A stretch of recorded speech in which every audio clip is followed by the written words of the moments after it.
హరే కృష్ణ. శతశ్లోకి భగవద్గీతలోని 32వ శ్లోకం, కర్మయోగం 3వ అధ్యాయంలోని 37వ శ్లోకం.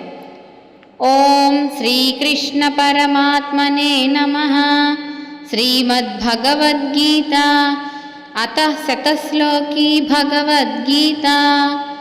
శ్రీ భగవాన్ ఉవాచ కామ ఏష క్రోధ ఏష రజో గుణ సముద్భవః మహాసనో మహాపాప్మా విద్యేనమిహ వైరిణం.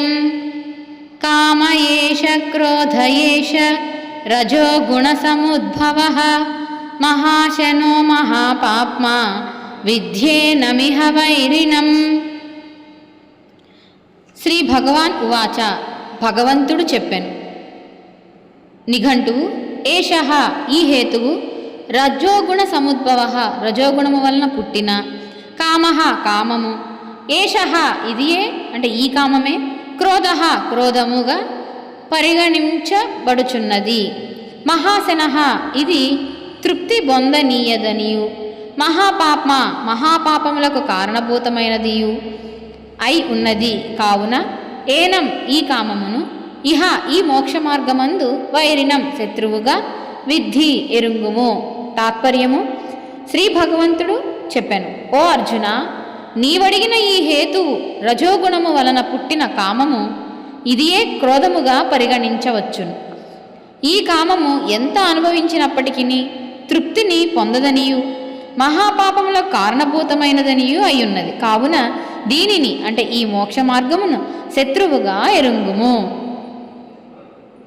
వివరణ చూస్తే, పాపము చేయకూడదని అనుకొనిన జీవునిచే బలాత్కారముగా పాపమును చేయించు శక్తి ఏది అంటే ఇచట దేని గురించి వచింపబడుచున్నది? అది ఏ కామము అట. అది రజోగుణము నుండి పుట్టినదట. దాని తమ్ముడు క్రోధము. ఈ కామక్రోధములు రెండును కూడా దాదాపు కలిసే ఉండును. గీత యందు చాలా చోట్ల వీరి ఇరువురు కలిసే వాటి ఇరువురు గురించి కలిసే చెప్పుచూ మనకి వచ్చుచూ ఉన్నది. ఇదివరలో తెలిపిన రాగద్వేషముల యొక్క ప్రతిరూపాలే ఈ కామక్రోధములు అని మనం తెలుసుకోవాలి. క్రోధము కామము నుండియే ఉద్భవించును. దాన్ని బట్టి ఈ రెండిటి యందును కామమే ప్రధానమైనది. శత్రువులలో మహాబలవర్తమైనది కామమే ఒకటచే అరిషడ్వర్గములలో దానికి ప్రథమ స్థానము ఒసంగబడినది. అసురగుణములలో ఆ కామము నాయకుడు అంటే కెప్టెన్ అన్నమాట. క్రోధము ఉపనాయకుడు. మోక్ష మార్గమున వెళ్ళువారు ఎదుర్కొన్న ప్రతీప శక్తులలో ముఖ్యమైనది. కావునను జీవునకు దైవ సాక్షాత్కారమును మహాప్రతిబంధకముగా ఉండుట వలన ఈ కామమును గూర్చి ఒకంత వివరించి చెప్పటకై భగవానుడు ఇక్కడ పూనుకొనిరి. దాని చరిత్రను వర్ణించి చెప్పుట మొట్టమొదట ఇది గొప్ప తిండిపోతు అంటే మహాశనః అని పలికెదరట. ఎన్ని ఆహుతులు వేసినను అగ్నిహోత్రమునకు తృప్తి లేని చందమున ఈ కామము ఎంత అనుభవించినను తృప్తి పొందదట.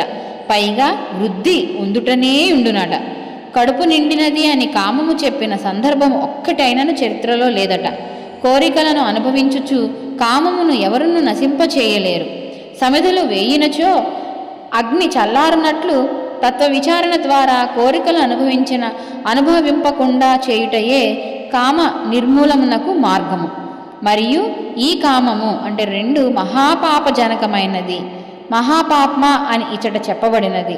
పాప్మ అని చెప్పక మహాపాప్మ అని చెప్పడం వలన ఘోర పాపముకిది హేతువై ఉన్నదని స్పష్టమగుచున్నది. జీవునకు అనేక జన్మల్లో పుణ్యము యొక్క పద్దు తగ్గి పాపము యొక్క పద్దు పెరిగిపోవటకు కారణం ఈ కామమే అయిచున్నదట. ఇంకనూ శత్రువులు వైరి అని పేర్కొనినది. జీవునకు అతి సమీపము గల శత్రువు ఈ కామమే అగునట. ఎందుకంటే అది బాహ్యముగాక కేవలము హృదయముననే తిష్టవేసి ఉన్నదట. ఇది ఇప్పటి శత్రువు కాదు, చాలా పాతకాలపు శత్రువు.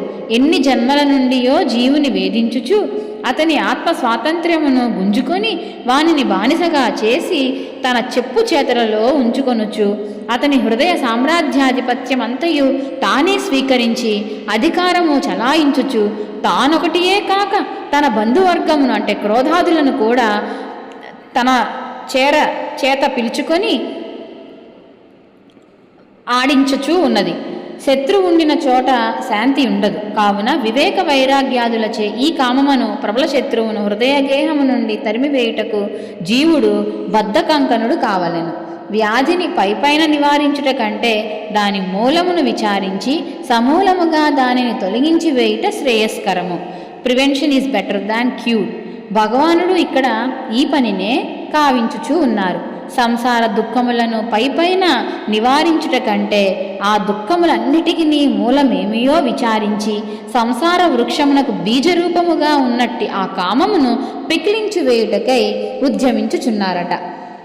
దేని ప్రేరణచే జీవుడు తాను వలదనుకొనిన పాపమును చేయుచున్నాడు అంటే ఒకే ఒక్కటి ప్రథమముగా చెప్పేది ఏంటంటే కామము యొక్క ప్రేరణచే అని. మరి ఆ కామము ఎట్టిది అని మనం ప్రశ్న వేసుకుంటే అది ఎంత అనుభవించినను తృప్తి పొందనిది, మహాపాపజనకమైనది, జీవునకు ప్రబల శత్రువు లాంటిది. కామం యొక్క స్వభావములను పాపజన కత్వమును 3 శ్లోకముల ద్వారా వివరించి చెప్పుచున్నారు భగవానుల వారు. జై శ్రీకృష్ణ పరమాత్మనికి జై. జై భగవద్గీతకు జై.